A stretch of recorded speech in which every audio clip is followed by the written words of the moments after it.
Hi, everybody. Welcome. It's True Crime Wednesday. If you are joining us for the first time, my name is Lori Hellis. I'm a retired criminal attorney, and I'm writing a book about the Lori Vallow case. So, welcome, everyone. Nice to see folks joining up, and thanks for being with us tonight. We've got a bit to talk about, don't we?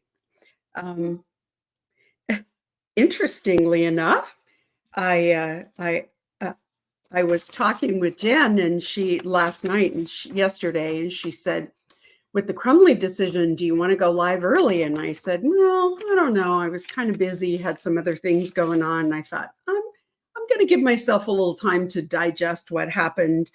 And then in the meantime, Delphi went crazy. So we have a lot to talk about with Delphi as well. And for those of you who are following it, the Montgomery case has begun with little Harmony Montgomery. So I have to say, I have this isn't the greatest picture because it could be bigger, and let me see if I no now I well shoot, there we go. You'd think I wouldn't try pushing buttons I don't know when I don't know what they do. So anyway, this is little Harmony Montgomery. This is her father who is on trial for her murder. And this little picture and this little girl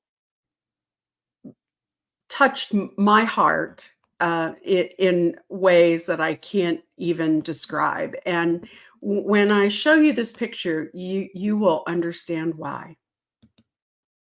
This is my little bespectacled darling. So a little blonde girl in glasses really goes right to my heart. And this is the lovely girl that she grew up to be. And every time I look at one of these pictures, I think that could have been that sweet little girl, Harmony. And it breaks my heart. For those of you not familiar with the case, Harmony disappeared. She was kind of shuffled back and forth between both her parents. Neither one of her parents were really very able to take care of her. She was both parents had some pretty serious substance abuse issues. In fact, she disappeared shortly after being with her father at a methadone clinic. So really tough, really hard story. He has denied that he caused her injury, although today he actually pled guilty to 2 counts of his indictment, one of which was destroying or altering a body, falsifying evidence, and then abuse of a corpse. So there's some indication. The trial just kicked off today with it was supposed to go to opening statements, but they decided that they were going to have a jury view. So they loaded the jury into a bus and took them all around town where they alleged that the crimes happened. So they will kick off in earnest tomorrow with opening statements. They did a few introductory, each side did a few introductory statement remarks prior to the jury view. So that one is going to start. He's been charged both with second-degree assault and second-degree murder, and involved in that, Harmony's body has never been found and likely won't be found. So it is a little bit of a complicated case because it's a no body case. He he was incriminated by Harmony's stepmother. I don't know whether they're still married or not, but she reported what she had witnessed and reported that he had ended Harmony's life. So we don't have a lot of details yet because I'm sure those are going to come out at the trial.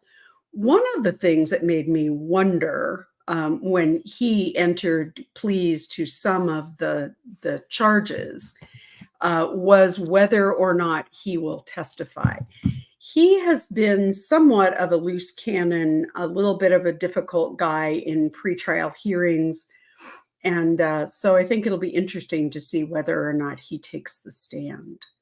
So, but the big news today is the verdict yesterday in the Crumbley case. So for those of you who haven't followed this case, Ethan Crumbley was pled guilty to a mass casualty event at his high school. 4 people died and many others were injured. The 4 who died were classmates of his. So he pled guilty, but his parents, in a very, very unusual case, his parents were charged with involuntary manslaughter, negligent homicide, essentially, for not securing the gun and making the gun accessible to him. It was a really interesting trial. If you haven't watched it, I would recommend watching it. I thought that it was an interesting trial from a couple of standpoints. Now, the defense attorney, Shannon Smith, was one of those people who you either hated or loved. I think she was really had an interesting demeanor, and her people either really liked her or didn't like her at all. She came across a little scattered, which is understandable because she was a sole practitioner, or I think she has a partner, I think, small firm. And I think that anytime you have a single attorney defending a case, there are some challenges. There were some challenges in the Adelson case with Dan Rauschbaum. There are some challenges coming up for John Pryor in the Chad Daybell case. And I definitely could see the challenges that she was facing. Just things like when you are in a trial, you're trying to multitask because you have a client that you're trying to support and explain things to and engage with. The whole time there's somebody on the stand, there's questions being asked. You're trying to keep track of those questions so that you're sure that you're following up on the things that you need to do. And in this day and age, you're also having to contend with the technology, with what's going on in the courtroom, with whether or not your laptop is interfacing right with the displays in the courtroom. And it is a lot for one person to be able to do in real time. So it is difficult to keep track of that. You're trying to keep track of exhibits and all of those things, as well as be present in the moment as the case is going on. So there were times that she appeared somewhat scattered, and there were times her level of informality was something that I didn't learn in court and wouldn't have done in court. I would have been quite a bit more formal in the way that I voiced my objections. I would have been much more respectful of the bench, I guess, although I wouldn't say that she was disrespectful in any way, either to the jury or to the judge. But it was a little bit more informal than I would have been comfortable with. And there were times that she would raise an objection and then she would just launch into her argument for the objection without ever really saying to the judge, this is why I'm objecting.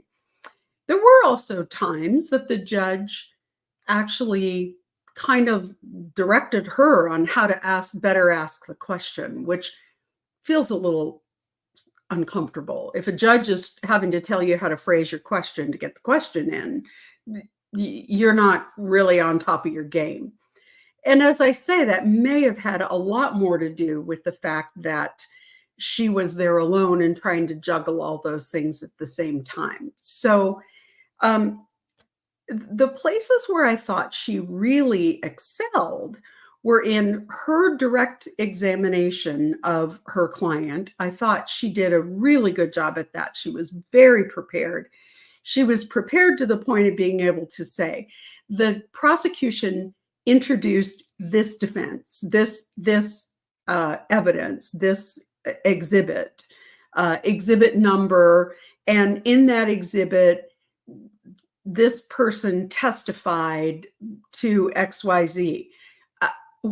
And then she would ask her question, in that exhibit, did you say that? Or did you do that? Or can you explain what you said? So all of those things, I think, were very helpful for her case and also really helpful for the jury, really gave the jury a roadmap of where to go. The other place I thought she did a really masterful job was in her closing. I thought it was very clever of her to use these cards to talk about each element of reasonable doubt. And I thought that she did a good job with that. One thing that I thought was interesting was the jury had a couple of questions they sent back to the judge. One of them was what they could infer from the fact that the shooter didn't testify. Now, for those of us who've been following the case, we know that on the advice of his attorneys, he decided not to testify and was directed to take the Fifth Amendment, to invoke the Fifth Amendment for any questions that were asked to him. The reason being is there are still appeals pending. Now, when you plead guilty, you give up a lot, you waive a lot of your appellate issues, but you don't waive all of them. And so there are still some appellate issues pending in his case. And as a result, he didn't want to testify. That left them without being able to present the statements that he made at his sentencing, where he said, my parents were not involved and they couldn't have done anything to stop me from this. I was intent on doing it.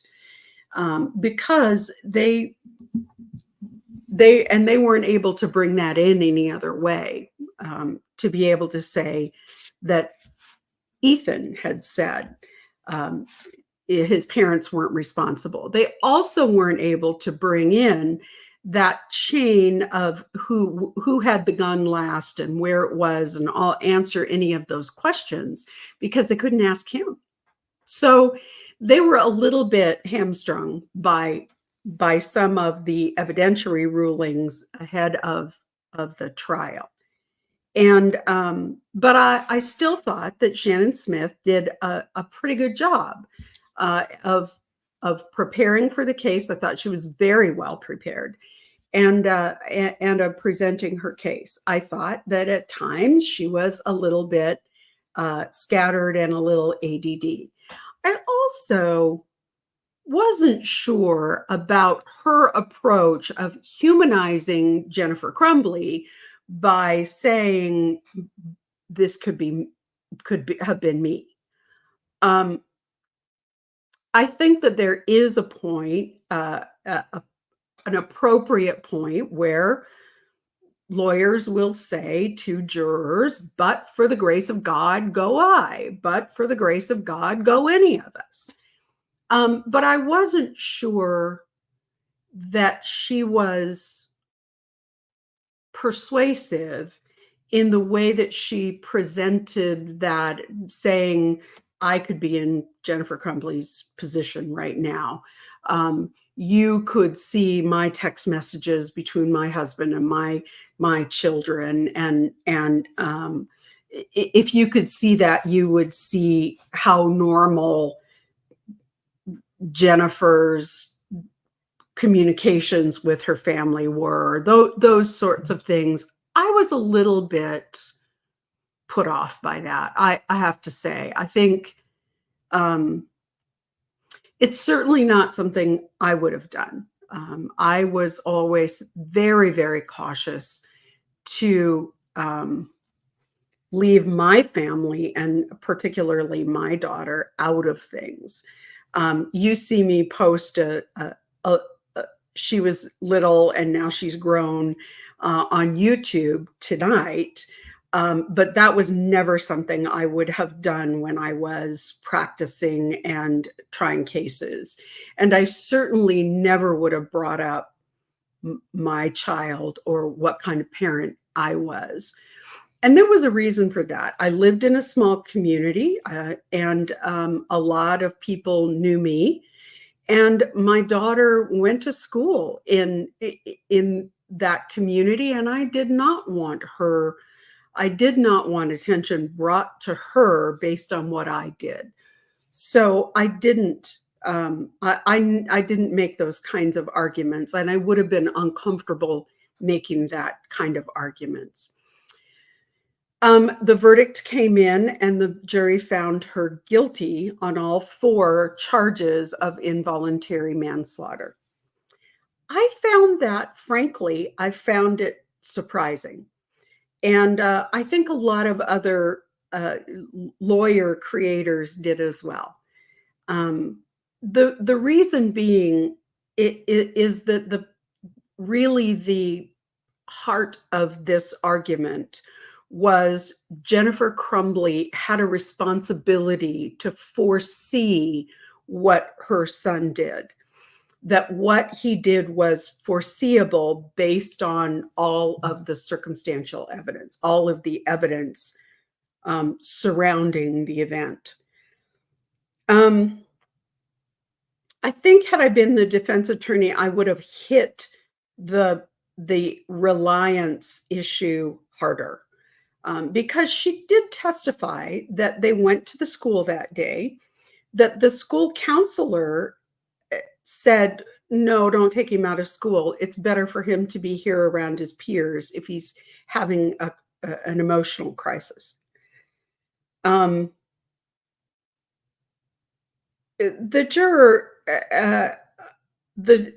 jury foreman spoke out today, and I want to talk a little bit about that. But I do want to say that I was surprised because I did not really feel like the prosecution made that connecting link, saying Jennifer and now her husband, who's coming up for trial next month, should have foreseen, it was foreseeable that Ethan would do this. And I thought there were a couple of pieces of information that made it less foreseeable.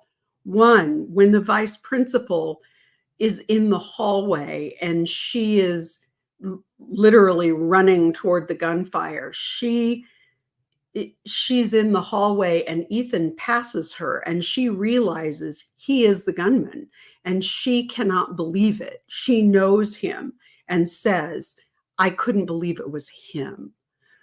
The other thing I think is that Jennifer Crumbley relied on the recommendations of the school officials who were mental health professionals and who said, oh, no, they weren't worried.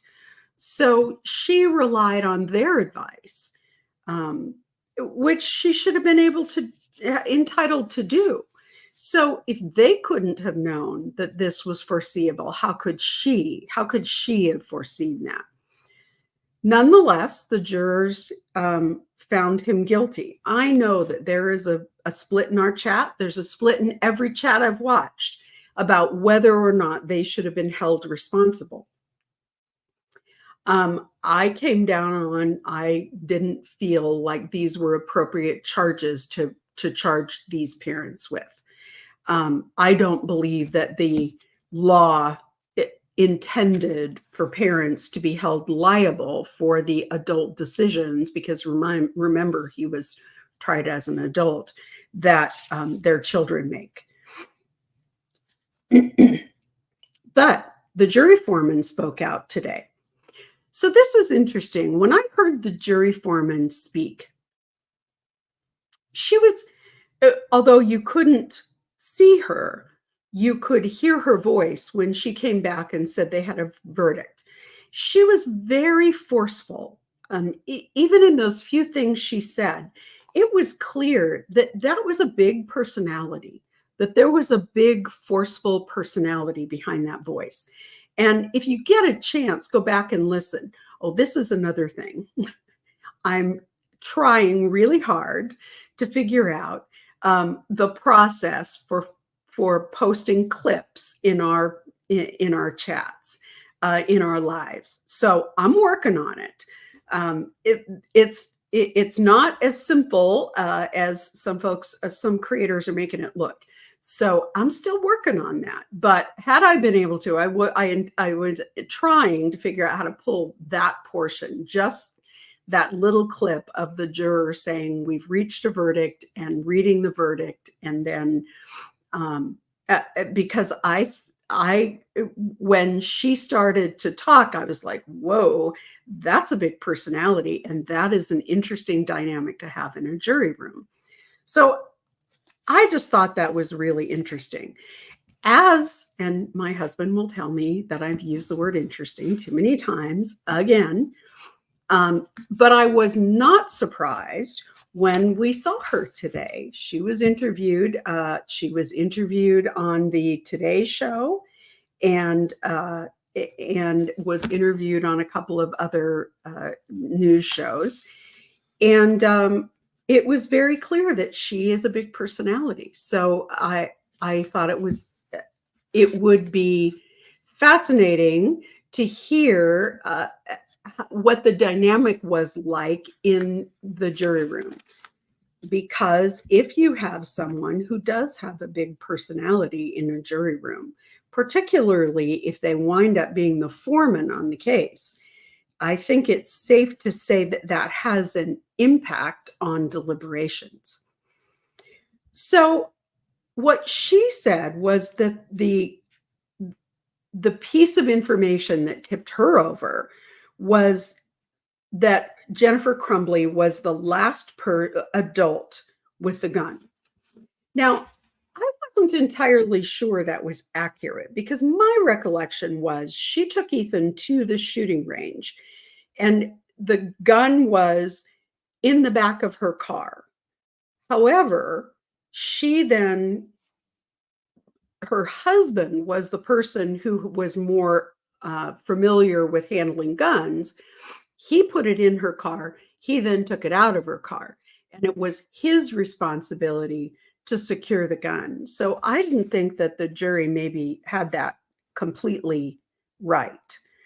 But I wasn't surprised to hear her say that she didn't feel like Jennifer Crumbley had separated her son from the gun completely enough or well enough. So, of course, this opens a lot of questions about parental responsibility when a child commits a crime. And I thought it was interesting. Peter Tragos, on The Lawyer You Know, pointed out that this didn't have anything to do with the fact that her son was a minor, or their role as parents, that it had to do with strictly with the security of the gun. But there have been a lot of questions about how this will impact other parents, such as the Clenny case. Her parents were just arrested for supposedly withholding evidence, and people are asking, well, how does that impact that case or the Adelson case? Now, I think these are very different cases. For one thing, and the Clenny parents are being accused of having not turned over evidence to the prosecutor, and having potentially manipulated that evidence. And of course, in Adelson, Donna Adelson is accused of being a co-conspirator. So they're very different cases than holding the parents of a minor child responsible when the minor child commits a heinous crime. The jury has spoken. I'm certain that there will be appeals going on for a very long time, in order to flesh out and define this case. I don't really expect that it is immediately going to yield an avalanche of parents being charged for their children's crimes. It was the facts were fairly specific, so I think that I think we may see more, depending on how the Supreme Court, the state Supreme Court, and then of course if it goes on up to the federal Supreme Court, interprets that. Interprets the decisions. So much is yet to be revealed about that. Before I dive into Delphi, because there is a lot to talk about on Delphi, and I do want to take some time, I'm going to point out that Murdoch is the case that just keeps giving. It absolutely will not go away because it has so many tentacles in South Carolina. So here's something interesting. Y'all know I'm not a fan of internet drama. I don't like it. I don't like creators calling one another out. I don't like people trolling one another. I hate it. We don't engage in it. We don't allow it in our chat. We don't invite it. But we can't turn our back on the fact that it's going on. So there's been an interesting dynamic going on. So for those of you who are not familiar with, I know you all know about the Murdoch case, but not familiar with some of the other goings on and the other players in South Carolina. Mandy Matney and Liz Farrell, who now did the Murdoch Murders podcast, which is now called True Sunlight, and in association with Eric Bland, who is a lawyer also involved in the cases, do a podcast called Cup of Justice. So they're very, very busy in the podcast space. They originally were employed by Fitz News, FITS, which I learned today through some pleadings, is First News in South Carolina or something, I don't know. But anyway, so Fitz News is an online news organization in South Carolina, and they previously employed both Mandy Matney and Liz Farrell. So Mandy Matney left Fitz News and went full time. When she first started her podcast, her first 10 or so episodes, she was still working for Will Folks at Fitz News. She then left and started her own media company and went on with the podcast. So you all learned about Eric Bland during the Murdaugh trial. Eric Bland represents some of the Murdaugh victims, including the Satterfields, Gloria Satterfield and her estate and her sons. And you also met Mark Tinsley. Mark Tinsley also represented the families in the boat crash case. So both of them civil attorneys representing people in the local area. So now we have all the players. So for quite some time, probably the better part of a year, Mandy Matney, of course, wrote a book about Murdaugh and about her experience as a female journalist in the South. And she also does this podcast. And she began getting a great deal of really vicious trolling going on Twitter, X, whatever we're calling it now, and YouTube and Reddit. For those of you who aren't familiar, Reddit is another platform for discourse. I mean, and you can post about just about any subject under the sun on Reddit. It's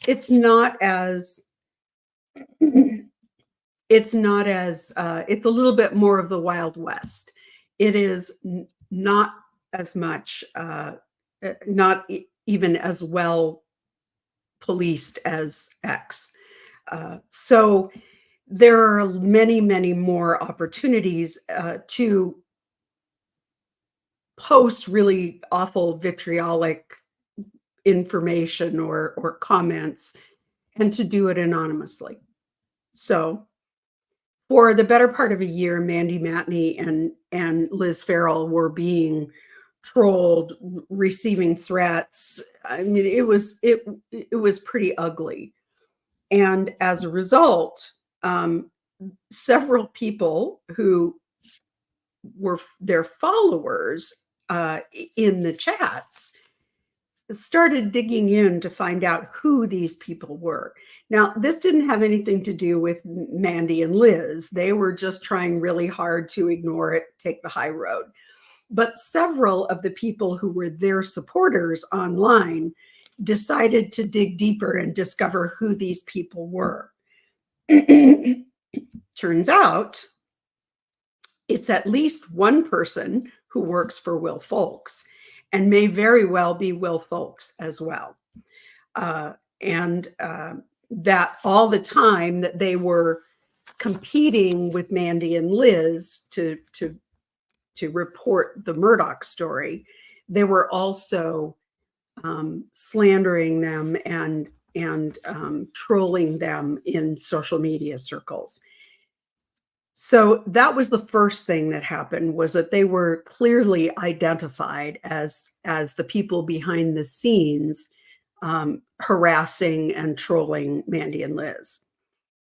So just yesterday, Mark Tinsley, who represents all the people in the boat crash, filed suit on behalf of a young man named Austin Stanley. Austin Stanley has filed suit against Fitz News for defamation because Fitz News, in posting a story about the Stephen Smith case. Now, for those of you who are familiar, Stephen Smith was a young gay man in South Carolina who lived in Colleton County and who was killed in what has been classified as a homicide, and which law enforcement initially said was a hit and run. It's still under investigation. his body was exhumed recently and a full autopsy done. I mean, the case is still very much under investigation because no one has ever been charged with his death. So Fitz News ran a story about the reason it comes up in conjunction with Murdaugh is that there were rumors going around town that the Murdaughs were involved in Stephen Smith's death. Never been any evidence that that was true. At one point, somebody tried to connect Buster Murdaugh with Stephen's death. There's no evidence that the Murdaughs were involved in any way, but that rumor persists. So Fitz News ran an article about the investigation, the reopening of Stephen's investigation, and they ran a photo and the fact that there were some people who were suspected of having been involved, but that law enforcement had not identified them yet. And Fitz News used a photograph of a young man, Austin Stanley. Austin Stanley. Oh, we had a little glitch there. Hopefully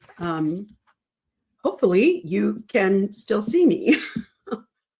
We had a little bit, it looked like a little bit of an internet glitch. So please let me know if that in the chat that you can still, that we're still coming to you.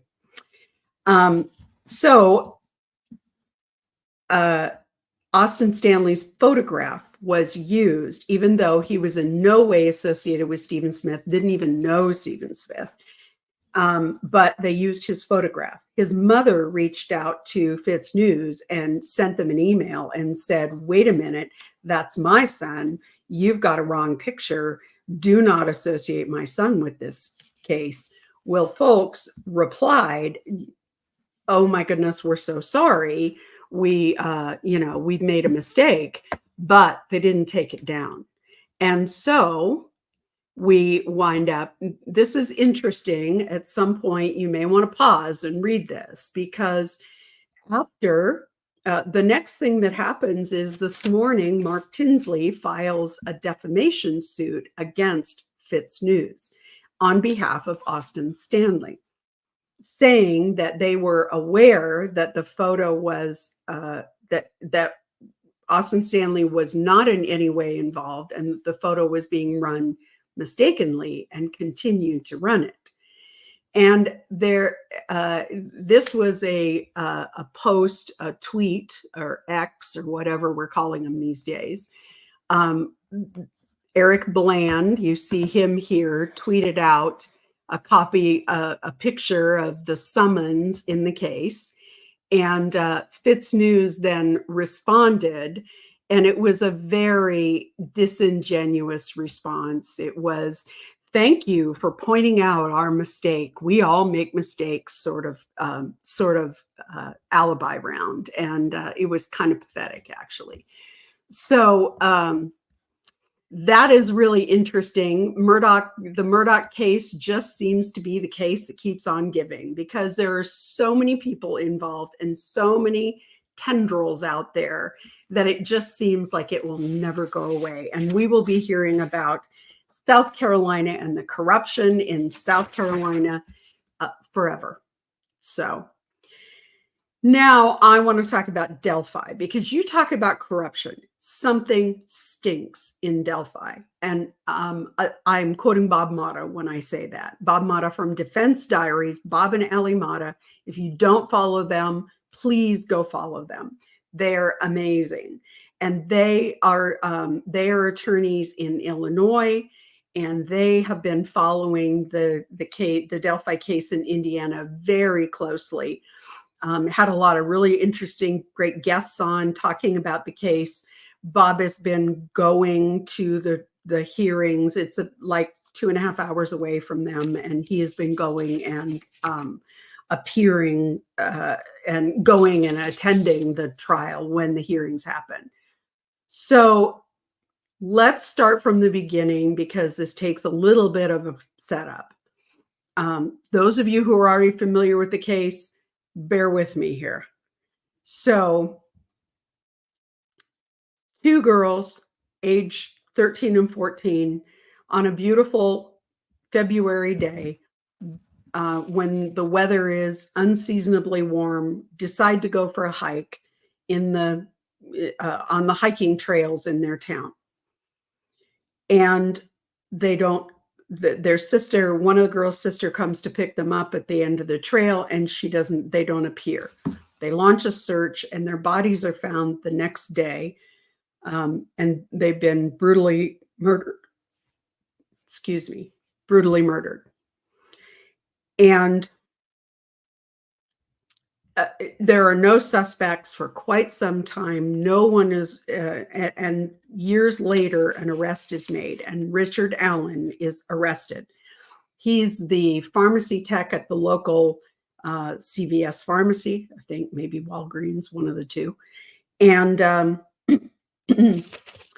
and he is arrested, and he is immediately, two things happen. First of all, the judge who's assigned to the case recuses himself because he is concerned for his safety and the safety of his family. And the Supreme Court then appoints Judge Francis C. Gull. Really? But anyway, as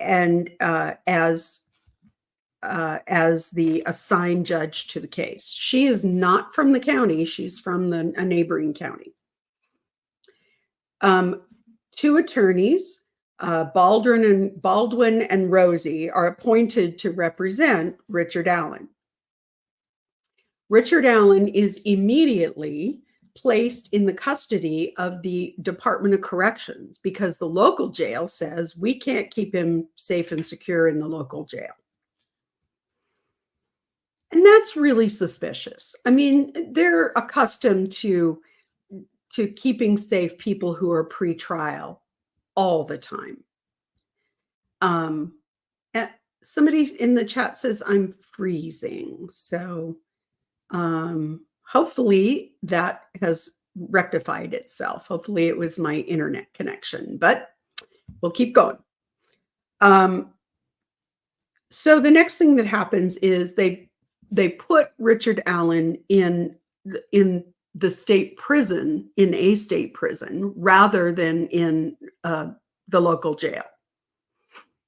And he reports to his attorneys that he's being harassed in the local jail, that he's being harassed by the guards as well as the other inmates. And they file requests asking for him to be moved, and the judge denies them. They then are attempting to set this case for trial as soon as they can for a number of reasons. One, because they think the evidence is very thin, and they want to get to trial as soon as possible.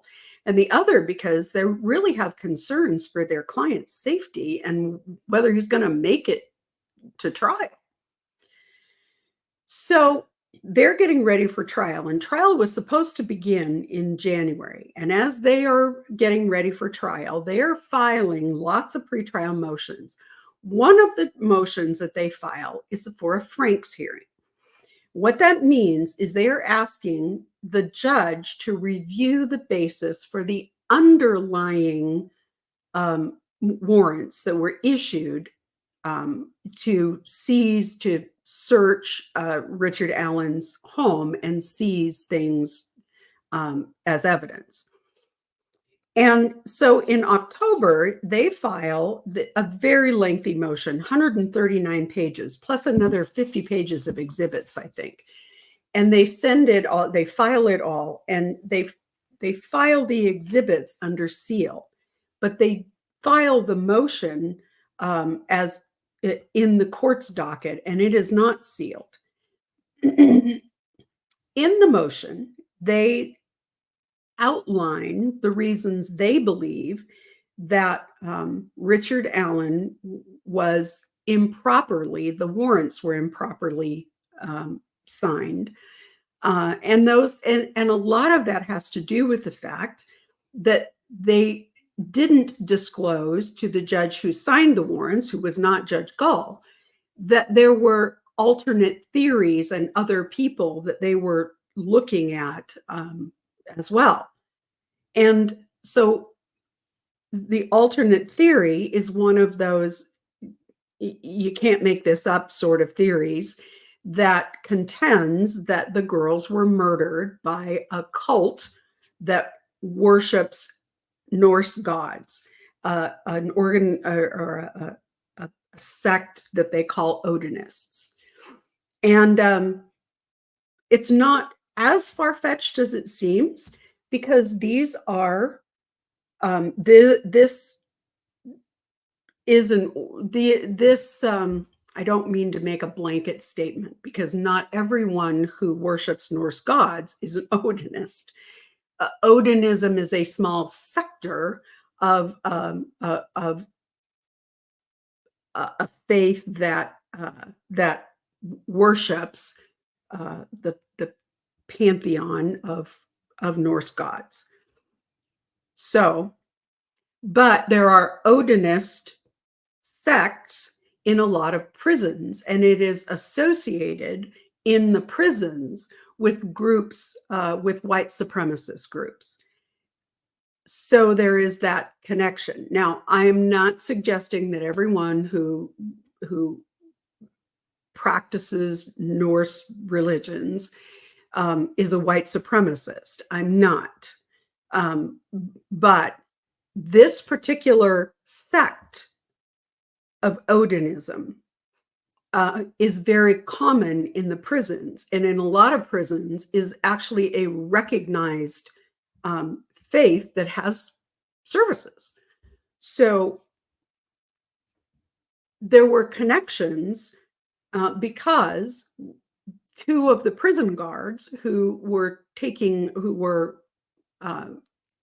supervising Richard Allen were wearing patches on their uniforms that said, "In Odin we trust." And it was very clear that they were Odinists. In fact, when they were told to take the patches off of their uniforms, one of those two guards had the rune symbol for Odin tattooed on his face under his eye. So this is the defense believes that this is an alternate theory that should have been more widely investigated. So they filed this 139-page motion, and the judge is furious because she's issued a gag order. And there have been many things that this is the first time the public's hearing about it.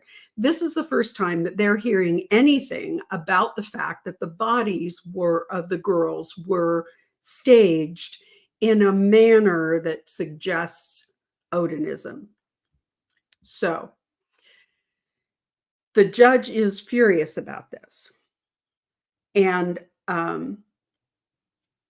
while the exhibits that they attached to their motion were all sealed, the actual motion, which described a lot of the scene, the crime scene, was not. And so it was made public. And even if the judge had sealed it later, which I think she did, it was still out there in the ether already. And so you can't unring that bell. Now, another thing happened right about the same time, or just shortly after that.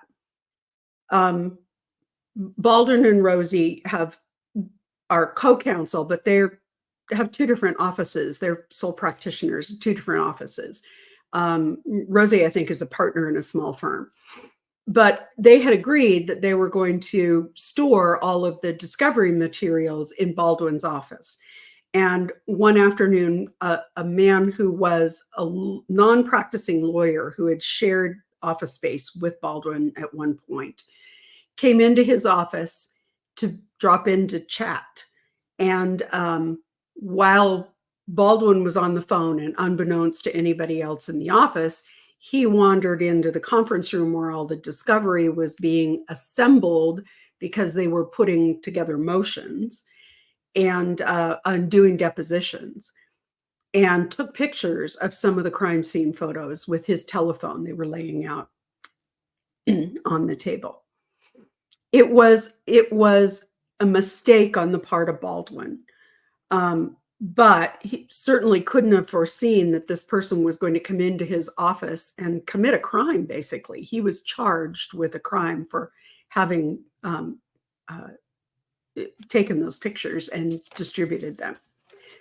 So he distributed them to one other person, a person in Texas. That person then sent those things out to several creators. The creators were people who were ethical and said, we're turning these over to the sheriff. We don't want anything to do with these, and alerted the authorities. Baldwin took full responsibility for that, but the judge wasn't done. So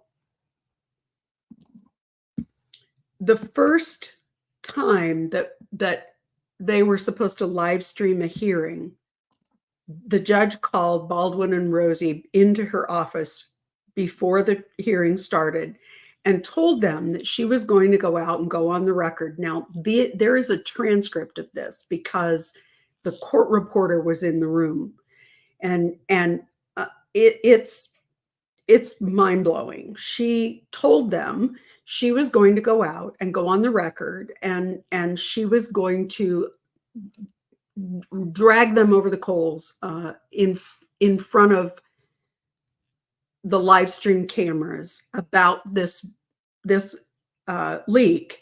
And but she was warning them because she was going to give them the opportunity to withdraw. Well, Baldwin, they go back and forth for quite a while, and finally Baldwin says, fine, I'll withdraw, because he doesn't want to prejudice Richard Allen. And Rosie says, I'll file a written motion, which he never did. So the more they think about it and talk about it, the more they realize that the judge is really out of line, and they decline to get off the case. Well, she has already entered their removal. And so then they file a notice that they want to appear pro bono, and she won't let them. And they go through a whole series of trying to get this in front of a higher authority. They finally do that, but it's a complicated legal dance, and they finally get it to the Indiana Supreme Court. The Indiana Supreme Court holds oral arguments on the issue. The judge is there, the judge's lawyer is there, and Baldwin and Rosie's lawyer is there, and they present their arguments. And in an absolutely unprecedented move, within a couple of hours, the Supreme Court issues an order saying Baldwin and Rosie have to be reinstated. But they don't issue a written decision, and they decline to make any other rulings, because Baldwin and Rosie had also asked the Supreme Court to remove Judge Gull and to reinstate their trial date. And the Supreme Court declined to do either one of those things. Now, the Supreme Court has not yet issued their written opinion, so no one knows what the basis was of their decision. So the thing about Supreme Court decisions is the Supreme Court issues a decision and explains to you what their rationale was, what their reasoning was in why they did what they did. That hasn't been released yet, but we know Rosie and Baldwin are back on the case because the judge issued this unprecedented order. So Baldwin and Rosie file a motion once again to disqualify Judge Gull for bias. And they file, and the prosecutor then files a contempt motion against Baldwin and Rosie for the evidence leak. Now, contempt for what they claim was a violation of the court's gag order, and that they were in contempt of the court's gag order. Well, in order to be able to prove contempt, you have to prove that the action of that violated the court's order was willful, and simply there's no way they can do it. But Judge Gull set a hearing on it, and Baldwin and Rosie came back and said, no, the law is very clear that you can't hear any other substantive matters in the case if there is a motion to disqualify you pending. You have to hear that first. So she turned around and summarily denied, again, without a hearing, the motion to disqualify her. So now we're at this, once again, at this loggerheads. The prosecutor is going after Baldwin and Rosie and ingratiating himself up with Judge Gull, and Judge Gull is once again summarily and without ever having taken a bit of testimony denying all their motions. So now what has happened today is huge, because one of the things that we found out in the argument before the Supreme Court was that Baldwin and Rosie had asked for additional discovery and been told it didn't exist. And then all of a sudden they got this big discovery dump after the discovery deadline for the trial that was supposed to happen in January. So as Baldwin and Rosie are going through all of this discovery, they discover that there is this glaring error, Brady violation. Now, Brady versus Maryland is a U.S. Supreme Court case that says that the prosecutor has to turn over every piece of evidence to the defense if it is exculpatory, meaning proving that the defendant is innocent, or could potentially lead to exculpatory evidence. So what they discover is they know that the two men who were the suspected Odinists, who were investigated within 3 days of the girls' bodies being found, they were interviewed by the FBI. And the FBI recorded those interviews. Now, the FBI also wrote a report. And in their report, they said, this isn't a verbatim transcript of the interview. These are the highlights of the interview. What the agent who wrote the report thought was important. This happens all the time. And invariably, I mean, I've had a lot of these cases where you get the actual recording and you think, that's interesting, because a written report isn't going to reflect the defendant's body language when they're saying these things, isn't going to reflect their demeanor, isn't going to reflect their voice tone. And the agent says, this isn't a verbatim report. I'm giving you what I think are the important things from this interview. So it's very typical for a defense attorney to listen to one of those interviews and have a whole lot more questions, or have other things to go back and investigate, or may just say, the FBI agent got it wrong, or the FBI agent didn't take this into consideration. I mean, I think one of the sort of classic scenes for anybody who's ever seen My Cousin Vinny is the two young guys are in a car, and the sheriff says, well, you shot the clerk, and the kid goes, I shot the clerk? I shot the clerk? And that's written down as I shot the clerk. those kind of exchanges happen in these in cases, and it's always a good idea to have reviewed the recording. So Baldwin and Rosie go to the prosecution, and they say, we want the recordings, the underlying recordings that back up these reports. You know, we had something similar happen in Daybell. The prosecution kept saying all along, we've given you everything, we've given you everything. And John Pryor kept saying, no, no, no, I want the recordings of the FBI interviews. And it wasn't until after the discovery deadline that they finally turned over these hundreds of hours of recorded interviews. So similarly, this is what happened in this case. So when Baldwin and Rosie said, we want those recordings, the prosecution said, gosh, you know, they mistakenly got overwritten and we don't have them. And sorry, no harm, no foul. And Baldwin and Rosie filed this big motion today. They want the case dismissed. They want the prosecutor disqualified. And once again, they're going to be seeking to have Judge Gull disqualified. I think this was a huge mistake. First of all, I think it was a huge bungle on the part of the prosecutor, and he ought to be out of there. But I think it was also a huge mistake on the part of Judge Gull, because she does not know what the Supreme Court said about that portion of the defense motion.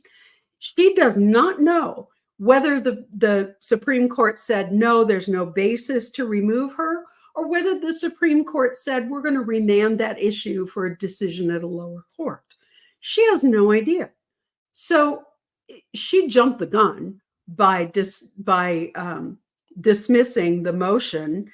But the only reason she did it was because she couldn't set a trial on the contempt motion and support the prosecutor moving against Baldwin and Rosie. This, just when you think this case cannot get any more corrupt and any more of a shit show, it happens. Just when you think it cannot be any more of a miscarriage of justice, this stuff happens. She is now denied the motion to disqualify her twice, both without a hearing, no hearings on any of these things, and without knowing what the Supreme Court's opinion was going to be. So I think that was a huge mistake. Further, if in fact the prosecution is responsible for this discovery not being turned over, he needs to be out. And it's very clear that he has a vendetta against Baldwin and Rosie. It's been very clear since before the Franks motion was filed. So, and here's the thing. Baldwin and Rosie, it's not just that they are doing the job of zealous advocates, which they are, but these are a couple of guys who I think genuinely believe that Richard Allen is not guilty of this crime, and that there is substantial, reasonable doubt. Now, what they have said is that the only real piece of evidence, Richard Allen's DNA shows up nowhere at the crime scene. Richard Allen's communication with the girls or with anybody else or any other evidence of the crime shows up nowhere in his electronic devices. There is absolutely no way to link him to the crime, with two exceptions. He admitted that he was there in the park that day and told the police what he was wearing, and that unspent bullet. Now, this is a hunting community. This is a rural community. A lot of people own guns. And a 6 Hour 9mm is a darn common weapon, or 40 caliber, or whatever it is. Those are common weapons. We know that the science of extractor marks on unspent cartridges is junk science. And they were asking the court for a motion in limine to keep that information out.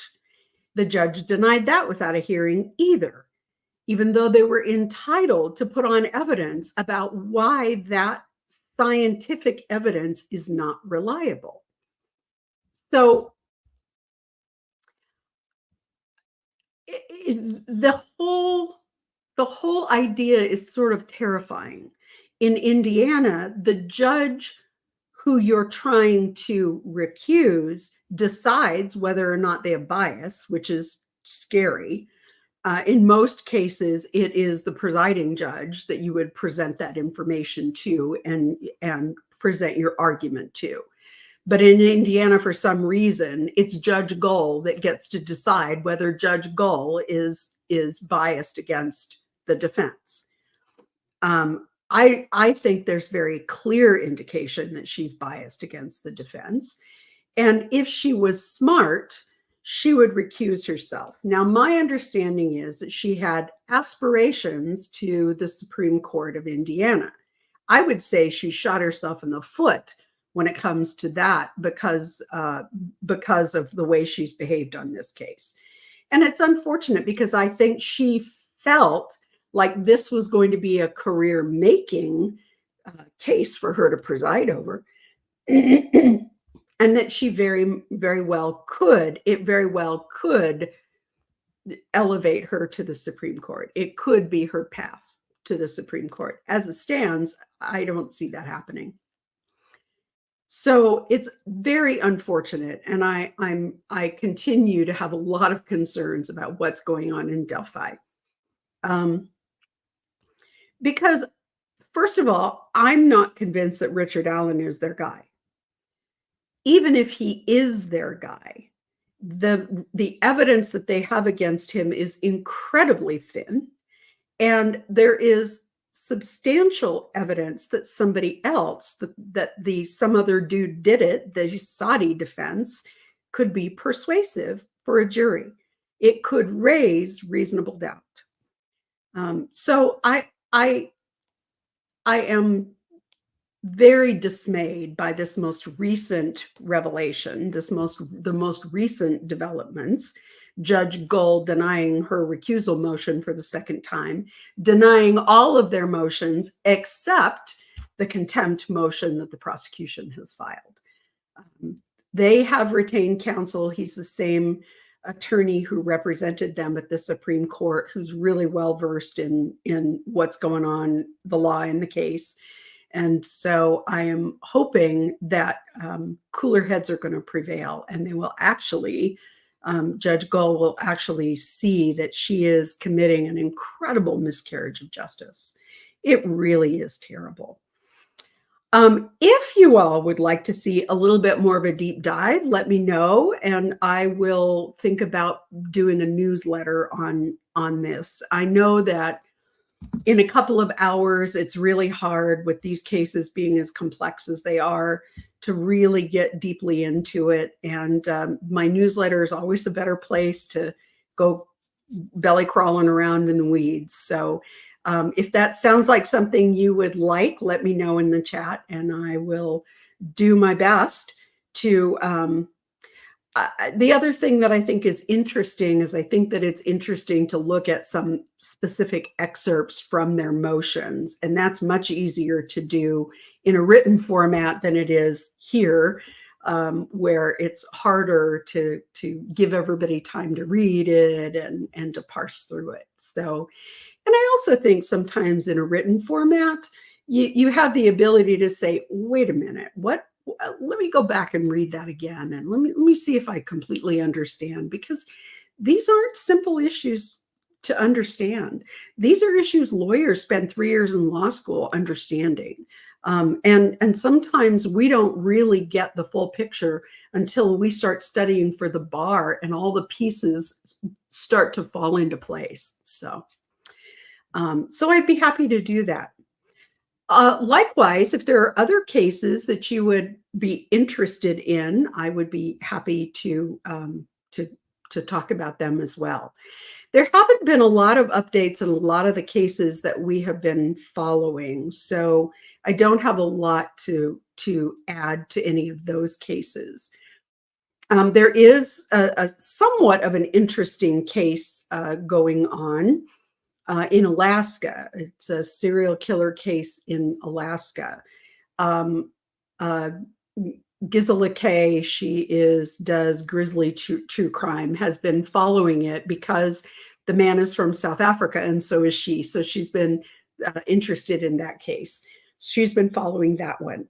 I will be following the Harmony Montgomery case. So anybody who wants to chat about that will be able to do that. I just have a couple of other quick announcements. I want to thank everybody for their support. Wristbands, the Justice for Tylee and JJ wristbands are still available. Please send me a self-addressed stamped envelope if you would like one. We would love very much to fill the internet and social media with pictures of folks wearing their bracelets during Chad's trial. So please do that. Jen's got it up here on the screen, and the information's also in our show notes. I welcome comments. As I tell you, I read the chat comments and answer questions in the comments the day after, and I always enjoy your comments. I'm going to take questions, but if for some reason I don't get to your question, please repost it in the chat because I answer them. Sometimes it's that we don't catch them, or they get out of order, or so our chat moves pretty quickly, moves pretty smartly too. And so sometimes we just don't catch them all. But I've been seeing questions starred, so let's take some of your questions. Oh, Arizona, I'm so glad you got the quilt. And I want to tell you, it's so beautiful. Not necessarily because of my talent, but because of TERRI Goyins. TERRI did the quilting on it, and it is absolutely beautiful. So I'm so glad you got it, and enjoy it. Greg, do you think it will be appealed for ineffective counsel? If you're talking about Crumbley, I'll talk a little bit about ineffective counsel. This is something I say every time we get this question, but it's important that it bears repeating. I think people think there's a common misconception out there that ineffective counsel is if you don't win, your counsel was ineffective. And that could not be further from the truth, because what the cases say is it's a two-step process to prove ineffective assistance of counsel. It's not just enough to say, I lost, or there were things my lawyer could have done better, or there were tactical decisions my lawyer made to bring in this evidence, to not bring in that evidence, that were mistakes. It's not enough. It's not enough to stand up and say, my lawyer could have done a better job. Because first of all, you have to prove that the outcome of the trial would have been different, but for the performance of your lawyer. So, for example, in the Jodi Arias case, they filed an ineffective assistance of counsel against Kurt Nurmi, who was her lawyer. And the judge said, regardless of how, regardless of the deficits that your defense attorney may have had, I'm not saying he did, the evidence in your case was so overwhelming, you would have been convicted even if he'd slept through your trial. So it's a much bigger question, because that first hurdle is, would the outcome have been different had you had a different lawyer or your lawyer performed differently? And that is a very high bar to meet. I absolutely do not think that Shannon Smith was ineffective counsel. I think she did a pretty good job. I think that there were times that she was scattered. I think that there were times that she didn't make the most effective objections. But y'all, the rules of evidence are hard. I mean, lawyers spend 3 years learning the rules of evidence, and they spend the rest of their career learning the rules of evidence. They are complicated and nuanced, and you think you know, and you go through looking at testimony and thinking, okay, what objection's this going to bring? What can I say if this piece of evidence gets objected to? And you go through trying to second guess what objections are going to come up and how to counter those objections. How do I get this evidence in? It is a tactical dance, and you have to do it in that moment while you are trying to do 16 other things. It's hard, and we don't always get it right. So nobody gets it right 100% of the time. That doesn't mean you're ineffective. I think Shannon Smith was very well prepared. She knew that case. I mean, she stacked up that huge towering stack of paperwork on the desk. I guarantee you, every one of those little pink sticky tabs that she had on there, she knew that evidence. And so I don't feel that she was ineffective in any way, any more than I feel that Dan Roshbaum was ineffective in the Adelson case. You can't say I had ineffective counsel just because I lost. And I think that's what it would come down to for Jennifer Crumbley. I understand both sides of the argument, and I can understand both sides of the case. And I could understand how the jury could come to the conclusion they came to. I don't personally agree with it, but then I'm a defense attorney. But I can understand how they got there. And for most appellate level questions, the appeals court defers to the finder of fact.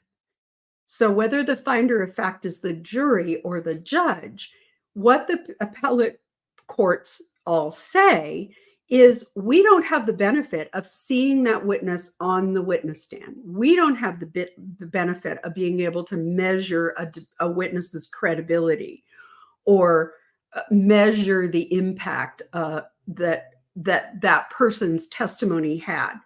We don't have the ability to do that. We're looking at a dry printed transcript. And so we have to defer to the finder of fact for measuring the demeanor of the witnesses. So I don't think that they get there with ineffective counsel. So good question, though. I think there are a lot of misconceptions about ineffective assistance. Hi, Trisha the trucker from La Crosse, Wisconsin. I sure as heck hope you're going to figure out how to be in Nashville in the last weekend in May. Be safe out there. If Mr. Crumbley is found not guilty by a different jury, could Miss Crumbley use that as an appellate issue? Not really, because once again, the appellate court is absolutely going to defer to the person, to the finders of fact, to the jury that could assess the credibility of each one of the witnesses. So I don't think the fact that co-defendants get tried and get different outcome is not unusual, and is not really the basis for an appeal. That's a good question, though. Hi, Paralegal Mandy. You know, some of the most fun I ever had, well, I can't say ever had, but I taught for a paralegal school a gazillion years ago when I was the first few years I was practicing. One of my good friends took over as the executive director at the paralegal school and recruited me to come and teach. And it was a blast. I loved teaching paralegals. Paralegal Mandy says, I thought the Crumbleys were charged with fleeing. I only heard gullibly to the manslaughter charges. Were the fleeing charges dropped or overlooked at verdict time? No, I don't believe they were ever charged with fleeing. What the prosecution said was the fact that they fled was proof of guilt, that you can presume guilt from someone, you can infer that they're guilty if they flee.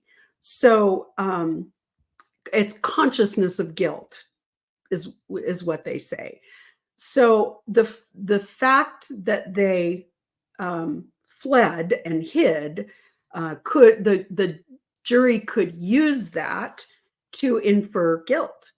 But there, as far as I know, there weren't ever charges that they fled. And, you know, there really isn't a charge for fleeing if you have not been charged. So they were arrested and then charged. So there really isn't, I mean, if you are charged and you are arraigned and you are on notice that the charges are pending and then you flee, that's different. So there are charges available for that, but not pre-charge. Hi, Claire B. If the Crumbley case was before a judge instead of a jury, do you think the verdict would be different? Yeah, I do. That was something I thought about when they were preparing for the case. And this is a really good question. There have been times when I have opted to try a case to a judge and not a jury. And those times are generally when the issue is much more of a legal and technical argument. And I think in this case, it really was much more of a legal and technical argument than it was an argument of fact.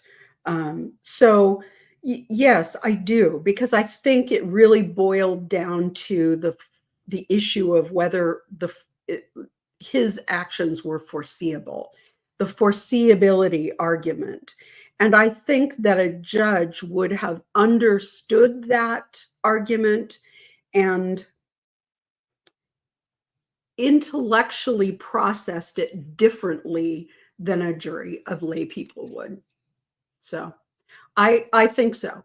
I do want to make a comment about the judge in that case. I thought that she was very even-handed, very patient, very unflappable, and yet compassionate. She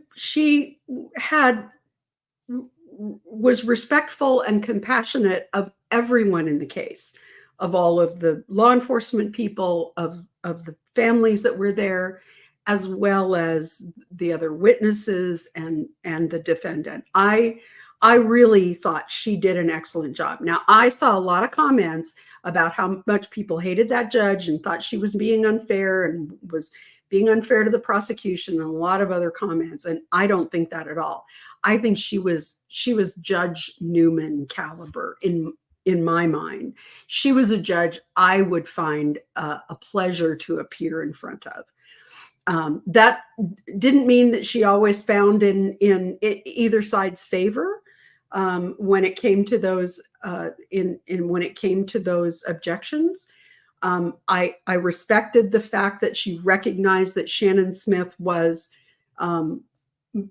on her own and navigating being in court all day and having to try and figure out witnesses and figure out technology and all those other pieces. There's so many moving parts in a trial, and you spend the entire time you're in court trying to keep one ball in the air, juggling and trying to keep one always in the air. And so I appreciated that she was patient and was fair about that, because on the other side, the prosecution had plenty of support. They had lots of support staff. They had folks there who had organized all their audio-visual things and their dog and pony shows. And so they had many more resources. And I appreciated that the judge recognized that and was able to give Shannon Smith a little slack on those issues. I don't think that she gave her slack when it came to her objections and her level of preparedness. And I think she got a little frustrated with Shannon Smith a couple times with the way that she formulated her questions and her objections. And that's all really understandable. But I think at the heart of it, I didn't have any question that the trial was fair and that she managed it appropriately. Hi, Greg. What about when Jennifer said she wouldn't have done anything differently? I agree that that was a really unfortunate thing for her to say.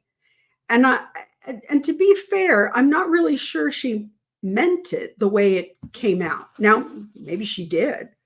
But I think what I thought it was unfortunate that Shannon Smith didn't loop back around, because I thought there was a way that she could have sort of rehabilitated that comment.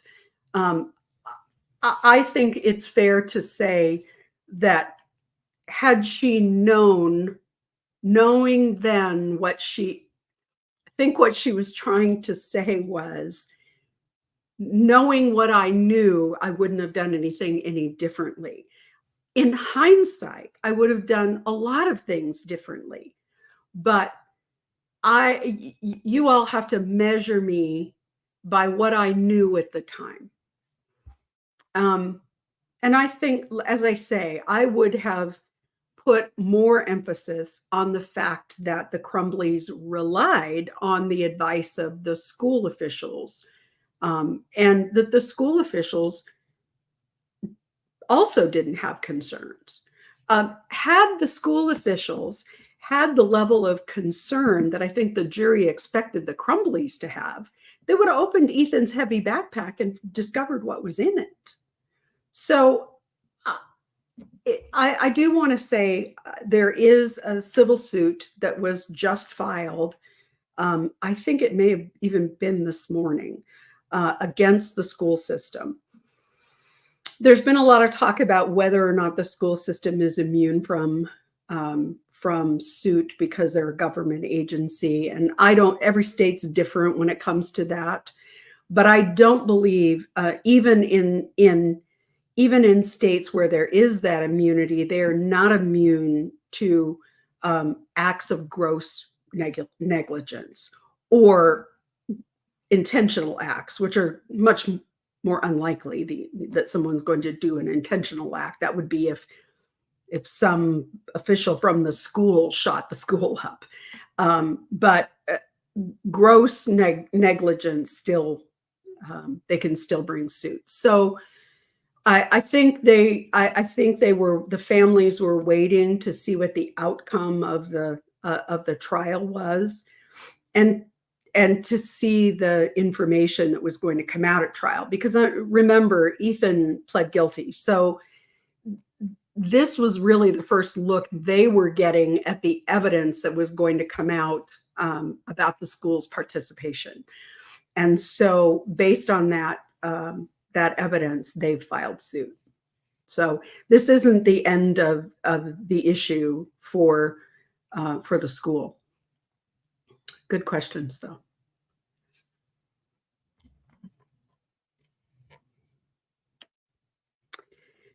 Hi, Jagaz Mom. Another creator mentioned jury nullification because of Crumbley's defense lawyer's closing arguments. Can I explain what that means and if I think it's true? Well, so jury nullification is usually basis for a mistrial because you have said something before the jury that the jury shouldn't have known. If I were going to argue jury nullification, I would have argued that the court permitted arguments between the defense and the prosecution that she should not have allowed in front of the jury. That really was, to me, more of an issue than her closing arguments. Jury nullification is not something that arises post-trial. So if it's not raised, it's deemed waived. So I didn't see that. I heard that comment as well. And yet when I went to look for, exactly what is it you think was a jury nullification issue, I couldn't really pinpoint what it was that creator was identifying as the culprit. I didn't see it in closing. I did see some issues with any time that information that the jury shouldn't have comes in. That's a mistrial issue. We talk a lot of people sort of don't understand when you would ask for a mistrial, because it's actually kind of a procedural, technical thing that happens during a trial. But the typical time that a mistrial is declared is when it has something to do with the jury. And usually that's because information that the judge ruled was not admissible comes in. And I didn't see that except during the time that they were discussing objections, because some of the objections had to do with the judge's prior evidentiary rulings. So the judge ruled that certain things were not going to come in. One of the things she ruled was not going to come in was Ethan's diary, Ethan's journal. And there was information in the journal that was very inflammatory, very prejudicial. One of the things the judge talked about was Ethan talked in his journal about animal abuse. And that would have been incredibly prejudicial. And the judge ruled that it couldn't come in. But the judge also allowed a small portion of that journal to come in. And so there was an argument about what parts of the journal were going to come in and what were not, and whether she'd opened the door. And that all happened in front of the jury, which I think was probably error. I think that would have been the point at which somebody should have said mistrial, because I think too much of that information came in for the jury. And the juror, the the presiding juror remarked that some of the people who deliberated were found those journal entries concerning, but we don't know how much of that was actually admitted evidence and what part of that was something that they overheard that they shouldn't have. So that's a good question. Pearl's kid. Was it a hard fact that the dad took the gun from her car? To me, it seemed like one more lie Jennifer Crumbley said on the stand. Well, I don't know that it was, I don't think that it was pinned down either way. What she said was that her husband put the gun in the car, that she actually put it in the spare tire compartment all the way in the back of her car, that they drove to the range. And then when she came home, she says she left the gun in her car and he took it out. Of course, it's all only she said, because the only other people who could testify to that would be her husband and Ethan. And Ethan was declining to testify. So, I mean, yes, you had to believe her, but that was the testimony, was that he was responsible for securing the gun. She didn't know what to do with it, didn't know how to put the cable lock on. She called it a string lock. I mean, it was clear that she was not the primary operator of the gun. And that was clear from the shooting range video. I mean, he was essentially teaching her how to use the gun. And, her testimony was, he invited me to go to the range, and this was a kid who never included me in that kind of stuff. And so I said, sure. But I mean, that's what she testified to. And as I say, how else do you get that information in when you have the only other people who could testify to it aren't testifying, because they both have Fifth Amendment protection. Christina Jones. This is a good question. If Jennifer Crumbley is sentenced to pay the fine of $7,500 per victim, does that money go to the state or to the victim families? It goes to the victim families as restitution.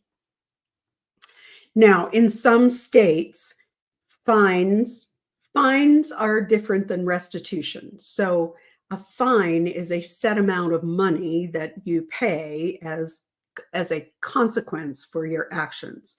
So it goes one of two places. It's either going to go to the victims or it's going to go to the Victim Assistance Fund.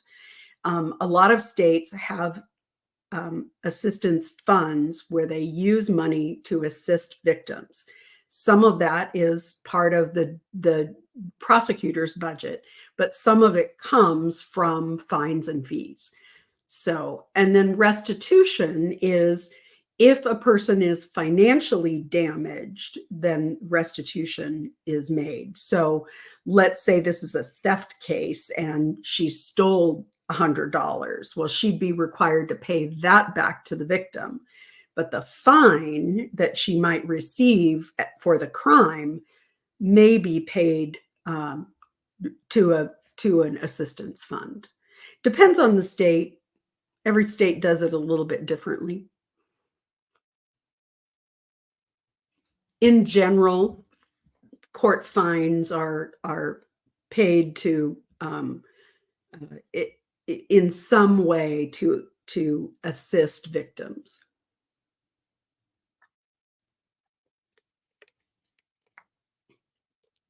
Hi, Christina. Good, Lori. What do you think about the fact that Richard Allen confessed to murdering the girls more than once? He confessed on the same day in two different phone calls, one to his wife and one to his mother. Baldwin and Rosie both have said that they believe that that was a coerced confession, that the two officers who were wearing the "In Odin We Trust" patches threatened him and threatened his family. They threatened his family, his daughter and his wife, because and they back that up with the fact that when he called them, the first thing he said was, "Are you okay? Are you safe?" So once again, this is what raises reasonable doubt. They can say, "We believe that that confession was coerced." That's going to have to be decided by the finder of fact. Was that confession coerced? Is there information that corroborates the confession? Or is it just I hate jail and I want to get out? I don't know. But it doesn't make a lot of sense for him to confess to people on the phone. He knew those calls were being recorded. And there is at least a plausible explanation for why he did it. The next question was, what do I think the sentence will be for Jennifer Crumbley? I think that she is. I did see that posted that in Indiana, concurrent or consecutive sentences are not the norm. And there's a statute that says that they're presumed to be concurrent unless there's some, the judge makes specific findings and in only certain cases. It led me to believe that whatever the sentence is, they will be concurrent, running all at the same time and not one after the other. That being the case, she's already been in jail a couple of years, and I would actually be surprised to see anything over about 6 years. It is the maximum is 15 years. And the judge could very well sentence her to that. But I don't expect that. I expect that, given all the information that came out at the trial, given the fact that she has no criminal history, given the fact that she's already been in custody for 2 years, that's my guess, my sort of semi-educated guess. Somewhere around the 6 or 7 year mark. Hi, Margaret. You would think Indiana would not promote Gull, but in January, she was elected to chief judge for the county. Well, you have to jump to the conclusion that being chief judge is a promotion. I'm here to tell you, it is a thankless damn job. You have to, first of all, you have to oversee a bunch of elected people. Okay. So judges typically are elected, unless you're in South Carolina, and not appointed. So all of these people are like, well, hell, I'm elected. I'm only have to answer to my constituents. So you have all these people. It's like herding cats. I am telling you, it is not a fun job. You get all the administrative stuff. You get all of the court management stuff, running the courthouse, all of that stuff, and you don't get any more pay for it. It is an additional duty. It's not a particularly prestigious thing to be named the presiding judge in your county, and in a lot of counties, they just rotate the responsibility because nobody really wants to do it. And a lot of counties just, every 2 years, somebody has to take it over. It's your turn. And judges don't like doing it. So I'm sure Judge Gull doesn't think it's a promotion. I'm sure she thinks that it is. If anything, it's just more busy work for her to do. So I wouldn't see that. I could see her saying, because I've been given all these additional duties, I don't have time to oversee this complex case. That would be the smart thing for her to do. but so far she hasn't been willing to do that. So yeah, I'm not sure that I do recognize that to a person who doesn't work in the courthouse, being appointed the senior judge, the chief judge, the presiding judge sounds like you're the head honcho and it's a promotion, but it really isn't. It means that you are stuck with all of the administrative tasks of running the courthouse and running the court, and you don't get any extra money, and it's a lot of headaches. Plus, you're tasked with overseeing people who don't officially work for you because they're elected. And so you're trying to supervise people who are like, I don't work for you. Yeah. It's not fun. And I think any judge who's been the presiding judge would tell you it ain't a promotion. Hi, Ladybug Lady. Question. What else can the defense do to get this judge off the Delphi case? Well, that's a really good question. I think part of it is going to depend on what the ruling is in the Supreme Court's decision. So I think Rosie and Baldwin are really waiting until they actually see the Supreme Court's full decision and understand what basis they used what basis the Supreme Court used to deny their motion to recuse Judge Gall. And I think that will help inform them. Then I think they have a couple of routes. They can file an interlocutory appeal. So this gets a little bit into the weeds, but when Baldwin and Rosie filed the appeal with the Supreme Court, they were not representing Richard Allen at that point. And so they couldn't appeal the judge's ruling on their removal in Richard Allen's case. So they had to file an original action, which says, I'm filing this directly with the Supreme Court because there is no relief that I can get at a lower court. There's no judge that has the jurisdiction or the authority to give me the relief I'm seeking, which was to reinstate Rosie and Baldwin. So they filed that action because they didn't have any other way to get around it.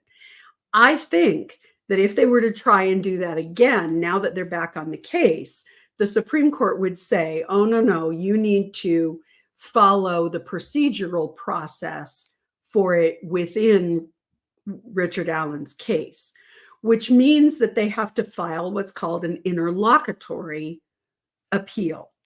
Interlocutory means before there's a verdict. So while the case is still pending, before there's a verdict, because typically appeals are only filed once there's a final order in the case. So once a verdict is reached and the person is found guilty.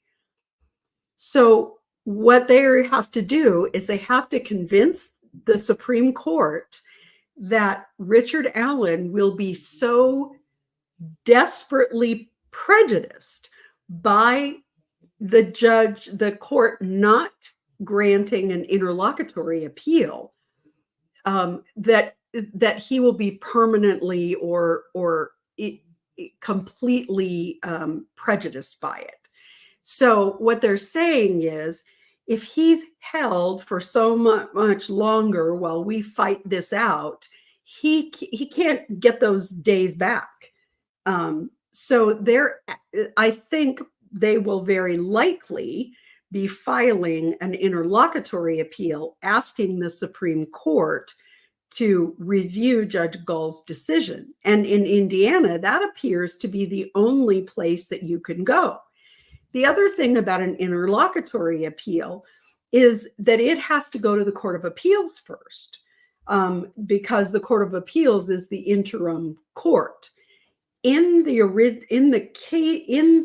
motion they filed with the Supreme Court, they filed it as an original action, saying even if the appeals court heard this, they could not give us the relief we're seeking. But I think that they could give the relief that they are seeking at the appellate level. Sorry, my husband's out in the hall singing. That was a little distracting. Anyway, the interlocutory appeal will have to go to the appeals court first, because they could grant relief and say, you're right, Judge Gull should have been disqualified. So we wait to see. I don't think Rosie and Baldwin, Rosie is the way he pronounces it, Rosie and Baldwin are willing to take that next step until they've seen the opinion from the Supreme Court and have a complete understanding of the court's thinking when they decline to remove her. If the judge just says, we don't feel like we have the authority to do that, you guys just need to hash that out at a lower court, that's one thing. If, on the other, they say to Baldwin and Rosie, you have absolutely no basis for claiming this judge's bias, which I cannot imagine, then I think they will have a much harder time getting that decision appealed. So it's a good question. I think they're just waiting to see what happens, what the court's opinion is. And then I think you'll see them file an interlocutory appeal with the appeals court. And the appellate level judges, that's a great question. The appellate level judges are much more inclined to speed up the process in an interlocutory appeal. So much more inclined to fast track an interlocutory appeal. So the question, will Sarah Boone ever get the right lawyer? I don't know. There is no question Sarah Boone is a difficult client. And there is no question that public defenders take one look at her and think, I don't get paid enough to deal with this woman. Now, I do want to make the point that early in the case, Sarah Boone had several attorneys through no fault of her own. They were removed because there were conflicts. They were removed because one of them got appointed to the bench. They were removed because one of them left law practice. I mean, there were reasons that those lawyers came off of her case that had nothing to do with Sarah Boone. However, it appears that at least the last two, if not three, have been because she is an exceedingly difficult client. I think that defense attorneys, I mean, we're spread so thin. We have to figure out when we can see clients. We have to schedule it in advance with the jail. We have to figure out how to fit that time into our court schedule. So we go to the jail and we visit our clients, but we don't, no lawyer is going to be in the habit of going by the jail 2 or 3 times a week to hold Sarah Boone's hand. Nobody's going to do it. I used to try and see my in-custody clients at least every other week. I would try to see them once a week. But I mean, there were times that I saw a client that was in custody every day because we were getting ready for trial. But I don't think she has realistic expectations of what she expects an attorney to do for her. First of all, I mean, the case is horrible. The case is heinous. And the only hope that she had was to make the battered woman argument. So 2 lawyers ago, she had a lawyer that was interested in making that argument. And, but she alienated that lawyer to the point where they said, I can't work with this woman anymore. So, you know, I mean, I certainly had clients over the years who were calling my office every day. And a lot of it is they just have nothing else to do. So they sit around and they get in their heads and they worry about all the minutia and they worry about this and that. And they obsess about things. And they want you to call and hold their hand and tell them to calm down. And that is just not something that any defense attorney, any public defender has time for. We all get difficult clients and we all have clients who need extra care. I had the planet's best legal assistant. And she was a lovely, kind person. And I had a few clients who would call up my office and just talk to Marilyn. And they weren't really trying to get anything out of me, but they wanted to know, had I heard anything? And Marilyn would always say, if Lori had anything to tell you, you would be the first to know. She would call you right away. I promise you would hear. She doesn't know anything yet. She hasn't gotten an answer from the prosecution. She hasn't gotten an answer from the expert. She doesn't know anymore. And that would be enough for them. And I had at least one client who would call and say, is it raining outside? What's the weather like? Because they don't get out. And I get that. I get that they feel caged and they want some sort of contact with the outside. And they'd love to have contact with somebody who can give them some hope. But that's not our jobs. And client care is a small fraction of what we do. And I can totally understand the frustration that these attorneys must have. I mean, they're looking at the discovery and saying, I don't even know why we're having a trial in this case. You know, there's a video of the man calling her name from the suitcase. I mean, why are we having a trial? And saying, the man's saying, I can't breathe. It's horrendous. Why are we having a trial? But they are having a trial. And I think that every one of these lawyers has not told Sarah Boone what she wanted to hear. And it is not a defense attorney's job to tell a client what they want to hear.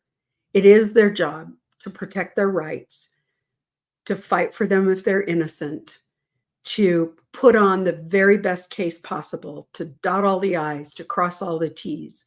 But it is not a defense attorney's job to have their clients say, this is what I want, go get it for me. They're not magicians. I used to say, man, if I had a magic wand, I'd be on a beach in Tahiti. So and I understand completely that at this point, she may very well have exhausted the court's patience. I don't know, you know, I mean, the judge could say, no, you have to work it out with this lawyer. That's going to be a disaster because that's going to be like automatic appeal. But on the other hand, somebody is going to have a come to Jesus discussion with her about her expectations. And I think that's better done by the judge. And I really think that the judge has let the system down by not having that, here is the reality, ma'am.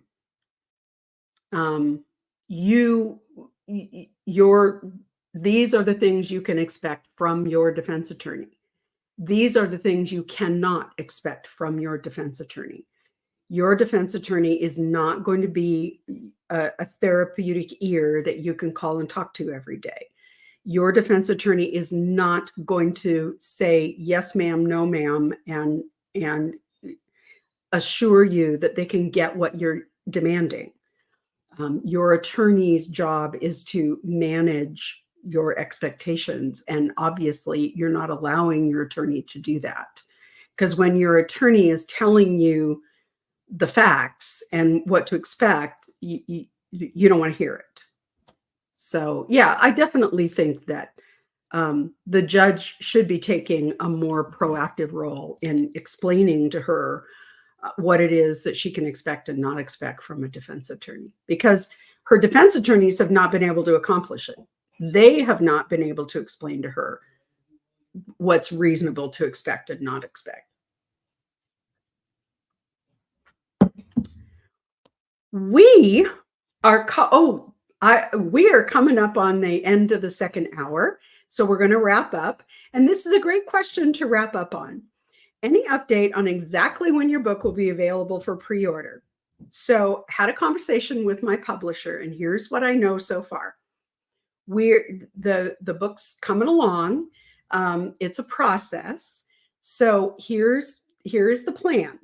The plan is that the pre-sale links at all your retailers, whether you use Amazon, Barnes and Noble, any of those, any book retailer, those pre-sale links will be available, will go live on May 30th, which is when CRIMECON starts.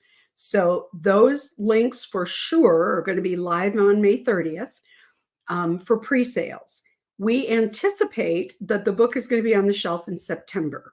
So as I've said before, pre-sales are huge for authors. And so I really appreciate that you all are anxious to support me by pre-ordering the book. Now, there are some other things coming up, some other ways that you can help me out. One of them is that I'm going to be putting together in the next couple weeks a book launch team. What that means is I'm going to be looking for people who will pre-order the book. You will have the opportunity to get an advanced copy of the book, a digital advanced copy of the book. And what we'll be asking you to do is to promote it on social media, to post pictures of yourself reading it, to talk about and to post reviews on all the major book selling sites, because reviews are huge. If you get 60 confirmed reviews on Amazon, and Amazon checks to make sure you ordered the book on Amazon. But if you get 60 confirmed reviews, they start promoting your book and it moves to the top of their algorithm for book recommendations. So all those things are going to be super important in the next couple of months. I'm going to be letting you all know that the first 100 people who join the Book Launch League are going to get, and what that means is that you have to pre-order the book, but we then send you an advanced digital copy so you get to read it ahead of everybody else. So those are all coming about. I'm super excited about it. We're really in the crunch to get ready to launch. CRIMECON is going to be on May 30th when it starts. That'll be when the pre-order links go live. I am going to be offering lots of interesting, exclusive information, some exclusive one-on-ones, some town hall style sorts of meetings in smaller groups where we can really have conversations, and all those things are going to be available to folks who pre-order. So there's going to be some perks for pre-ordering. I am going to do, we won't have books to sign at CRIMECON, but if you are coming, I will be doing book plates that you can stick in your books once they arrive. And we'll be doing those. And I will be doing some book signing events in September, hoping to do some signing events on the West Coast. So haven't got that all lined up yet, but hoping Really would like to do an event at Powell's Books in Portland. For those of you who don't know, Powell's Books is like the mecca of independent bookstores. Started out as a used bookstore, and they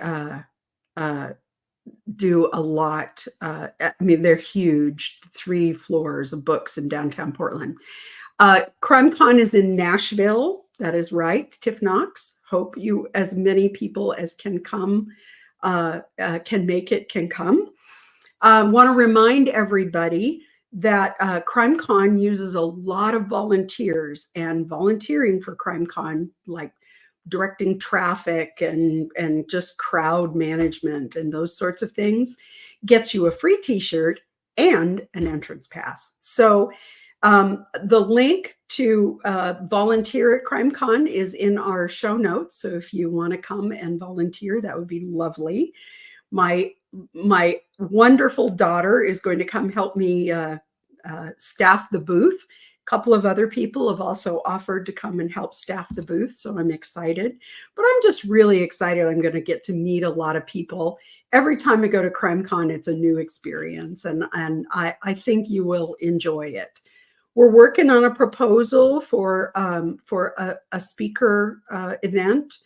I'm working on a proposal, and we'll see whether they select me or not, along with a couple of other people who have expressed interest on doing a panel on Daybell with me. So we'll see. I'm hoping they'll be interested because Chad's case will have just wrapped up. So once again, I want to say thank you to all of you for being here, for joining us. I know that there are many other ways that you could spend your time, so I always appreciate it when 340 of you or so are here joining us every week. So thank you so much. Don't forget that we do have a Facebook group, and Jen's been updating a lot of stuff on that. It's called The Good Lori. And I know that the links are in our notes as well. So thank you once again for joining us. Thank you so much, Jen, for being my co-pilot tonight. And until next week, good night.